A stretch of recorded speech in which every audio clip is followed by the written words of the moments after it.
Oi, oi, oi, pessoas! Tudo bem com vocês? Tudo indo? Então tá bom, aqui também tá tudo bem, estamos levando. Tem dias que tá tudo ótimo, tem dia que tá mezzo, né? Mas graças a Deus, tudo em paz, beleza? Então tá bom. Bom dia, boa tarde, boa noite. Amém a todas as saudações, tá? E tudo de bom para você que tá me ouvindo, os mano, os amigos, os inimigos, né? Os desafetos, né? Inimigos acho que eu não tenho não, né? Inimigo é coisa muito forte. Ódio é um sentimento muito forte. E o ódio é o amor aos avessos, né? Pessoa quando odeia, ela quer assim, com o mesmo grau que ela ama, ela odeia, ela quer acabar, né? Eu, pelo menos que eu saiba, não tenho esse tipo de pessoas no meu caminho, não, né? Mas só se eu tiver em oculto, tá bom? Então vamos aqui, que a nossa prosa seja para edificação e não de confusão. Simplesmente assim. Então eu quero fazer a segunda parte do meu relato, né? Da minha resenha. E foi a Priscila Dantas que falou para mim, eu fiquei impactada, gostaria que você fizesse a parte 3. Então vamos fazer a parte 3. Então, Priscila e a todos quantos, né, possa interessar, eu parei ali que naquele dia que eu estava lá lendo as cartas, eu, eu senti muito medo, porque para mim realmente era uma ciência que eu estava ali, né, lendo, que não envolvia, né, coisas espirituais, né, coisas assim do outro lado, né? Para mim, simplesmente era assim, sei lá, né? Enfim, parei, nunca mais quis saber, joguei tudo fora, tinha um jogo de tarô, um mais bonito que o outro, que quando as pessoas viajavam, né? Inclusive meu ex-marido viajava muito, meu cunhado, e ele já falava, já sei que você quer que a gente traz. E aí eles me traziam, né? E queimei tudo, né?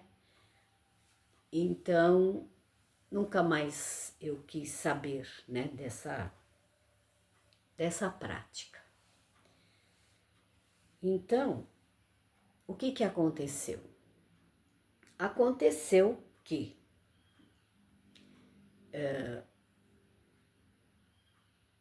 houve um problema muito grande de assim, de uma reviravolta, sabe? Uma coisa muito esquisita dentro da minha casa. Aí vai falar, mas será que foi por causa disso? Foi por causa disso, foi por causa que não havia, né, Deus, né? Havia bastante, aliás, falei besteira, né? Deus sempre esteve presente na minha vida, graças a Deus. Mas eu digo assim, não, a gente estava feliz, a gente tinha de tudo, então a gente não é como nos momentos difíceis, né? Que você se achega, que você se ajoelha, que você pede clemência, que você pede misericórdia, né? Você agradece assim, né? E vocês entenderam. E aí minha casa ficou assim muito difícil a convivência. Logo em seguida houve aquele problema muito grave na indústria automobilística. Aí houve eles chamaram, né, os funcionários que estavam prestes a se aposentar ou que estavam a fim, né, de entrar no tal, eles chamavam de pacotão, né? Outras empresas chamaram de demissão voluntária. E aí ele pegou, né, o meu distinto e tudo assim, sem mais nem menos, chegou em casa e falou: olha, eu vou entrar no pacotão, né? E nós já tínhamos uma casa, né, de final de semana, que nós tínhamos uma casa de final de semana nesta cidade, uma casa muito linda. E eu estou indo para lá. Quem quiser que me siga, quem não quiser, né, que fique. Eu estou cansado, eu não quero saber. Gente, aos 46 anos de idade, né, ele se aposentou. Pegou uma bela de um montante, né, lá em dinheiro. E realmente foi o que aconteceu. Aí nós viemos aqui para esta cidade e ficamos aqui. Só que ele não parou de trabalhar. Ele se aposentou, né, da indústria automobilística, onde ele era assim, né, bem remunerado, trabalhava numa multinacional, como eu já disse aqui, e ficou algum tempo assim, sem fazer nada, assim, mas logo arrumou o que fazer, que foi aonde começaram, né, a trabalhar com a produtora de vídeo, que eu sempre conto aqui. Além de fazermos eventos, eles tinham uma produtora de vídeo, digo eles, o meu ex, meus filhos, né, meus 2 filhos, e eles tocavam a produtora de vídeo e estava muito bem, tinha muito serviço, né? Já falei aqui, muito serviço, não davam nem conta, né, de tanto serviço que tinha. E as coisas foram assim acontecendo. O que fazer numa cidade? Eles trabalhavam, de sexta-feira meu filho ia para São Paulo, né, para São Bernardo, que lá era onde ele tinha a turma dele, né? E ele não queria nem saber, voltava só na segunda, né? E foi assim uma coisa, sabe, cada um cuidando da sua vida. E ele começou a ficar calado e começou a ficar calado e, sabe, e de repente as coisas ficaram muito difíceis. E aconteceram muitas outras coisas, né, que não dá tempo da gente contar, né? Coisas no âmbito familiar. Ele não entendia que os filhos já eram de maior idade e que ele não tinha mais aquela autonomia e aquela autoridade sobre os filhos, né? Que a gente chama sempre de as crianças, né? Então, veja, um filho que já tinha 19 anos, que pegava seu carro, que se mandava, né? Torrava o seu dinheiro, ia para cá, ia para lá, viver a vida dele, né? A filha não, a filha sempre foi caseira, né? Mas tinha um problema de horário, né? Como trabalhava por conta, né? Eles não tinham aquela disciplina de horário, de levantar cedo, né? De tal hora vamos começar e tal hora vamos terminar. Não, eles faziam a hora que eles queriam. Dormiam até tarde, depois ficavam até de madrugada, enfim. Ele começou a ter implicância com isso. E eles trabalhavam os 3 em conjunto e eles falavam assim para o pai: se o dia que chegar, o dia de você levar o serviço para os clientes não estiver pronto, aí você tem o direito de falar. Enquanto chegar o dia, que era até no sábado, né? Sábado que ele saía para entregar, ou sexta-feira. O dia que você for para entregar e ficar alguma coisa para trás, que era as fitas, né, de VHS, aí você tem o direito de falar, por enquanto nós vamos fazer do nosso ritmo, né? E pronto, acabou. E houve aquele confronto, né? Entre pai e filhos, né? empresa, né? E ele se sentiu assim muito, né? Ele que estava acostumado, né, a mandar, a comandar, e os filhos obedeciam, ele não soube administrar muito bem essa parte. E ele começou a se sentir acuado. E eu tentava fazer a cabeça e dizia, olha, não é que eles estão certos, eles também não estão muito certos, mas realmente eles estão certos, porque o dia que chegar a hora de você levar o serviço não tiver pronto, você tem o direito de falar. Por enquanto, tá tudo certo, eles deixavam tudo certinho, né? E um detalhe, serviço assim, como eu já falei muitas vezes, perfeito, não perdia em nada, sabe? Em grandes produtoras, eles tinham equipamentos, eles tinham maquinário e eles gostavam do que eles faziam, né? Os dois, os filhos. E ele entendia que eu estava defendendo e estava do lado dos filhos. Então eu fiquei, né, no meio do fogo cruzado, né? E ele se sentiu que era 3 contra 1. Entenderam? Na cabeça dele, a leitura que ele fez era assim, né? São 3 contra 1, olha, até você tá contra mim. Então, o que, que ele começou a fazer? Para se defender, né? Ele se isolou, ele ficou na dele. Ele não quis. Ele realmente chegava no dia, ele entregava, e aí a gente já percebia também que ele não estava mais muito afim nem de fazer, né? Enfim, um dia ele falou para mim que ele não estava bem, e como ele sempre falava, e como a gente viajava muito, e ele falava sempre, olha, o dia que eu me aposentar, você topa? Nós vamos comprar um motorhome e nós vamos morar dentro do motorhome, né? E vamos ficar viajando. A hora que a gente achar um lugar, a gente gostava muito de viajar para o norte e nordeste, um lugar gostoso a gente fica, ou fica bastante, ou fica pouco, e vamos indo, tudo bem, tudo bem. E aí, quando eu via ele nesses momentos, né? Aí eu tô contando, o filho saía, a filha saía, né? De vez em quando também, com as amigas.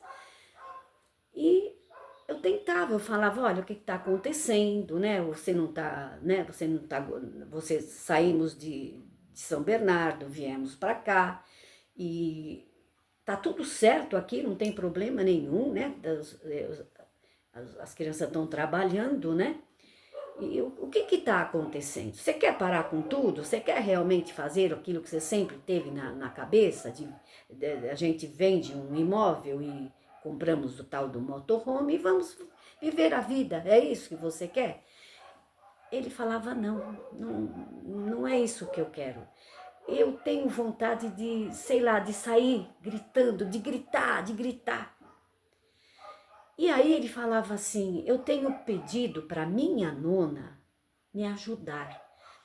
Ele não praticava, mas ele tinha assim em mente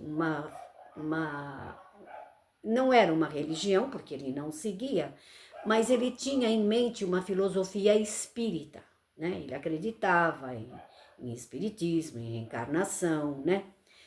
Então, nunca, toda vez que havia algum problema de falar de religião, ele deixava claro que ele, né? Então, ele falava, eu tenho pedido para minha nona vir me ajudar. Aí, eu falava assim, mas ela não pode vir te ajudar, né? Ela já está, já morreu, já está numa outra dimensão, né? Aí acabava nisso a conversa. Gente, a coisa foi tomando um volume que era assim, um falava uma coisa, o outro respondia mal. Então houve assim sabe, como dizia meu pai, o trem descarrilhou. E quando o trem descarrilha, né, não tem jeito que dê jeito. E a coisa foi tomando um rumo muito difícil, sabe?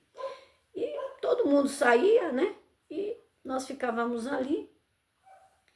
E um dia eu estava na pia lavando louça. E onde eu morava, não é nesta casa, é na outra, que também era aqui nessa cidade, né? Uma chácara muito, muito mais bonita do que a que hoje eu moro. E era um entardecer, e o sol estava tão lindo, era um panorama gigante, parecia um cartão postal, sabe? E eu estava chorando de ver aquela situação, né? Filhos brigando com o pai por causa de bobagem, e qualquer coisinha era rispidez, era, sabe? E, e ele tinha esse costume, ele não era de falar, ele se fechava, sabe? E, e aí eu estava lavando louça nesse lugar, nesta pia, e eu estava chorando. E aí eu escutei a voz nítida de um tio meu, que era da CCB, como toda a minha família, que eu sempre falo. E era a voz dele nítida. E ele falava assim, ele tinha o costume de falar assim, em vez dele falar raiva, né? Ele falava raiva. Então eu ouvia a voz dele e ele falava: filha, vai na igreja. Filha, vai na igreja. Eu olhei assim, falei: nossa, que é isso?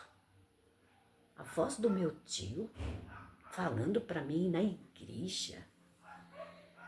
Nossa, nunca vi falar, né?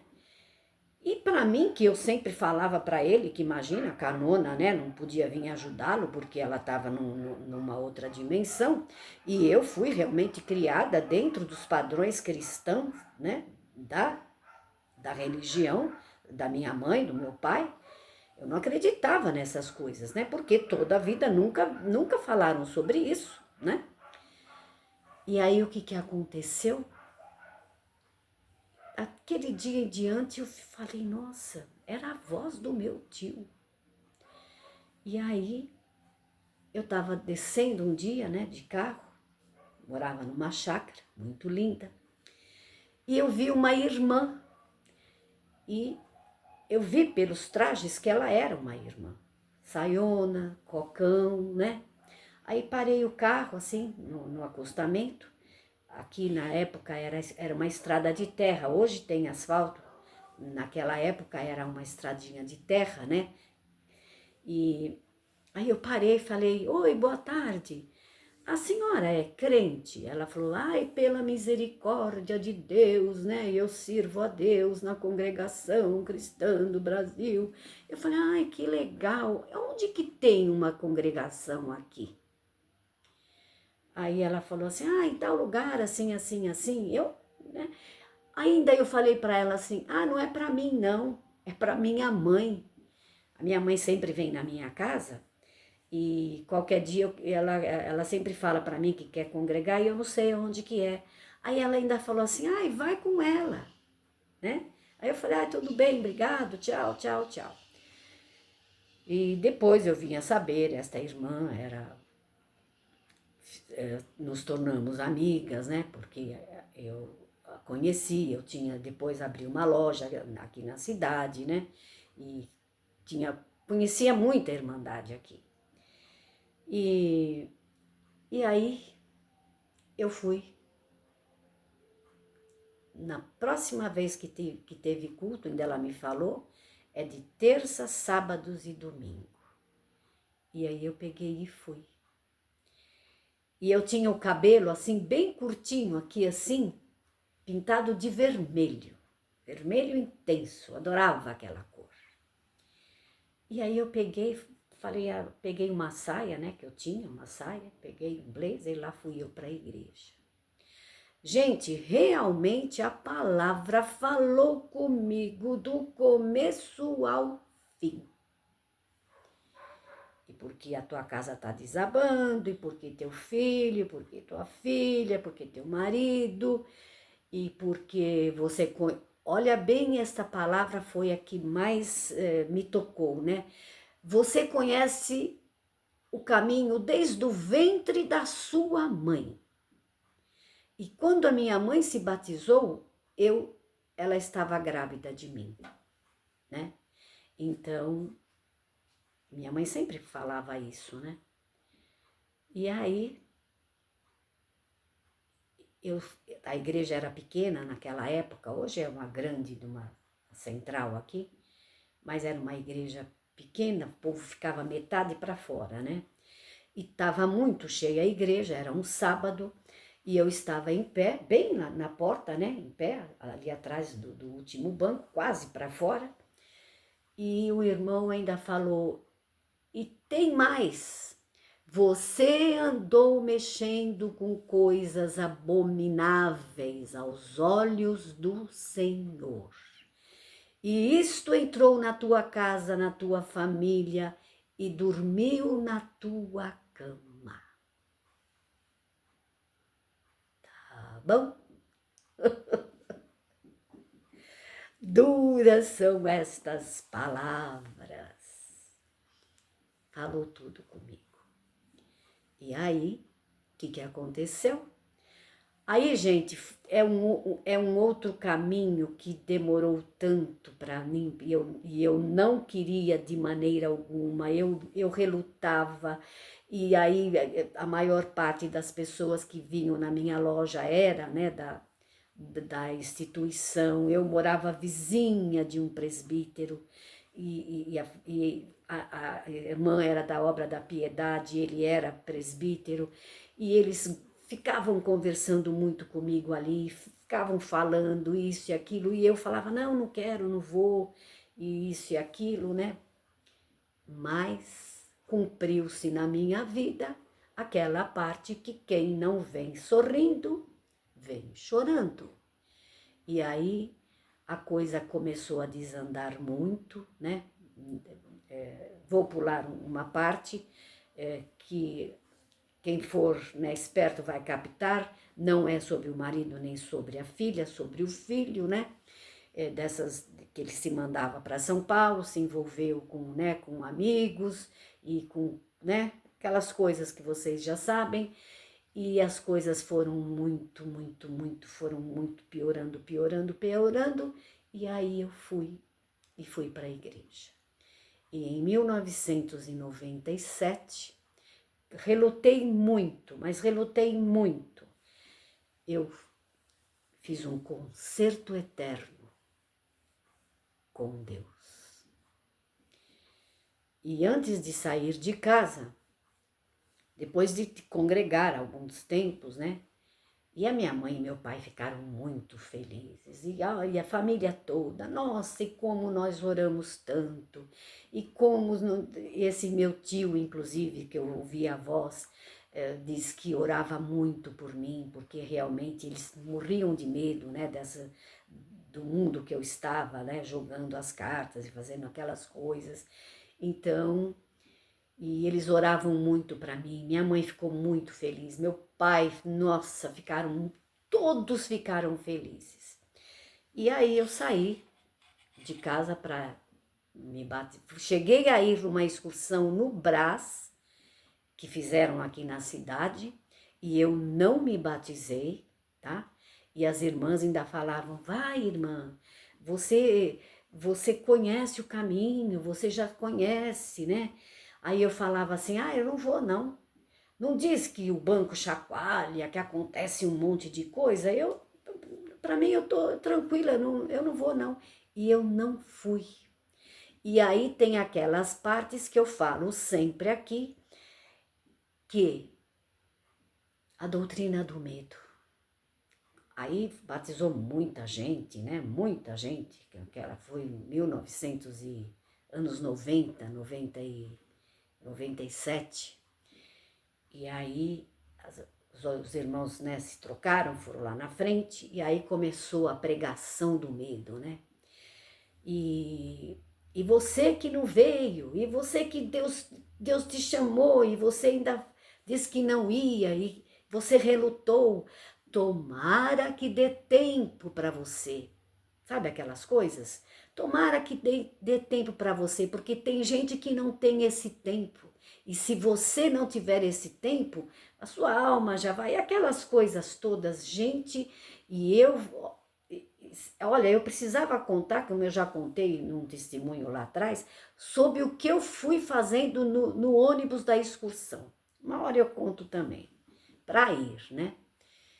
Para voltar, eu voltei murcha, quieta, sabe? Com aquelas palavras, né? Do medo que ele lançou. Tomara que você tenha tempo, porque não sei o quê, porque não sei o que lá. Aí entrou uma grande aflição no meu coração, na minha alma, né? E aí eu vim embora, falei, ixi, agora, né? Bom, aí ia ter um batismo aqui na cidade, logo em seguida, dali uns 15 dias. Não pedi não, mas teve um batismo e ainda fui a quinta me batizar. 27 de dezembro de 1997. Eu fui a quinta. E eu não queria ir, Por que eu não queria ir? Porque na hora que eu saí, que eu estava me arrumando para ir para a igreja, eu falei para ele, né, pro meu ex-marido. Eu falei, olha, hoje tem batismo na igreja e eu tô sentindo e eu vou me batizar. Ele olhou para mim e falou assim, tudo bem, você que sabe, depois você não vai chorar. Foram estas palavras que ele me disse. E aí eu fui, sabe, veja o meu dilema. Ele me falou estas palavras e as palavras do presbítero ficavam na minha cabeça, né? Que eu precisava fazer o concerto porque senão ia acontecer alguma coisa, né? E eu não ia ter salvação. E aí eu cheguei lá no quartinho e as irmãs cantando o hino e eu ainda falava para elas, olha, quando eu saí da minha casa, meu marido falou isso, meu marido falou aquilo, o que eu faço, isso, aquilo. Elas não falavam nada para mim. Eu achava assim que elas iam falar alguma coisa para mim, que elas iam, né, me dar alguma palavra de conforto. Não falavam nada. Elas só falavam assim, se Deus está te chamando, irmã, faz a vontade de Deus. Aí eu falava, mas, sabe, eu sei lá, foi assim o meu batismo. Gente, já 27 minutos. E aí fui, me batizei e piorou as coisas, né? Aí eu me arrumava para ir para a igreja e ele se arrumava para sair, né? E começou com me desprezar muito, né? Já não conversávamos muito, por causa, né, dos problemas lá com a galerinha dos filhinhos. E aí, né, eu comecei, e eu reconheço, gente, não vai dar, né, já comecei a mudar, mudei tudo, né, deixei o cabelo crescer, não tingi mais o cabelo, eu já tinha 49 anos, né, já tinha meus cabelos brancos, mudei totalmente minhas vestes, mas assim, eu fui assim muito radical, eu reconheço, né, nunca mais usei as minhas roupas, mandei fazer vestidos, mandei fazer saias, comprava cortes de tecidos e mudei totalmente, né, tudo, a postura, a vestimenta. E naquela época a gente almoçava fora, né, e aí eu me arrumava para ir, ele falava assim, você não vai comigo, que essas roupas de Judas você não vai comigo. Vocês entenderam? Fui muito radical, eu mudei assim muito, muito, muito, muito e vou fazer no próximo vídeo, que não vai dar, inclusive vai acabar aqui o armazenamento, tá bom? Até o próximo vídeo, se Deus quiser, e Ele há de querer. Amém? Fui.